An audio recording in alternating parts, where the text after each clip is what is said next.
Hello, beautiful souls. Thank you so much for dropping by this video. I'm excited to share on this topic. I've been mulling on it for almost a week. And as I look back over my career in non-duality, not that I taught, more like my sojourn, my almost 20-year exploration of Neo-Advaita, thinking it was non-duality, I'm like, how did I fall for that? How did I follow these teachers? Like how did they get me?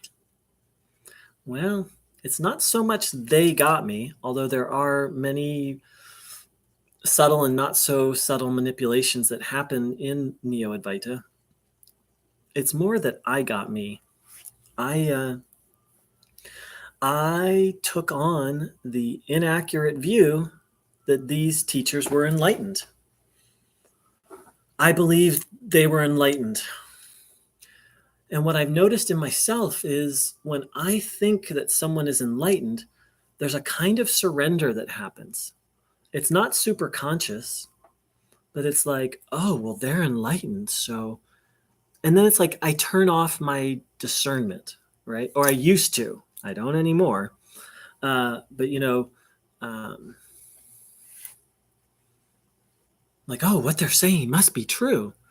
It's like once I believe that, then I just it was just like, okay, well, tell me the truth. Like I just kind of opened myself up and like, okay, whatever they're saying, it must be true. Now, again, this wasn't a conscious process. It wasn't 100%. Sometimes I would disagree or challenge or question. But the moment I, again, used to, it's very different now. I'll speak about that in a moment. Think, this is a liberated being. It's kind of like I would unconsciously give my power away. So I'd like to contrast that now with, I'm working with a Hindu Swami, I'm studying, and I do believe him to be a liberated being. I believe he, by his own report, he's in a continuous state of communion. And, I've watched him for over a year.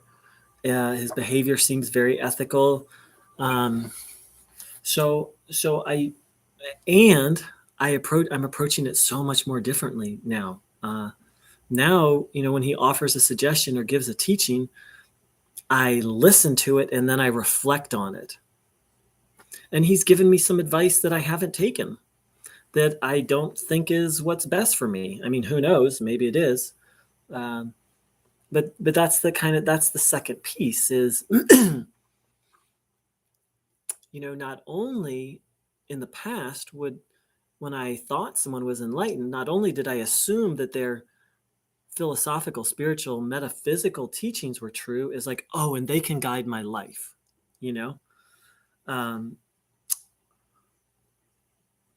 I know I'm not alone in this. Maybe the extent to which I would surrender or trust these teachers, maybe more than the average person, but I know I'm absolutely not alone, that this kind of surrender happens. And so I've watched it happen as I've been getting to know this Swami over the last year.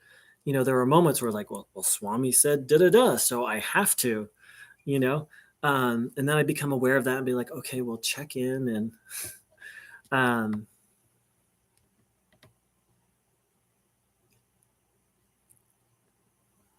so it's one thing for someone to say they're enlightened, but it's another thing for you or me or anyone to believe someone is enlightened.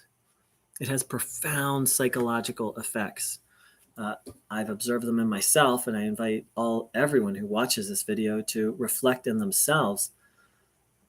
Like once you start to think someone's enlightened, does your level of discernment switch off? Like mine would switch off completely.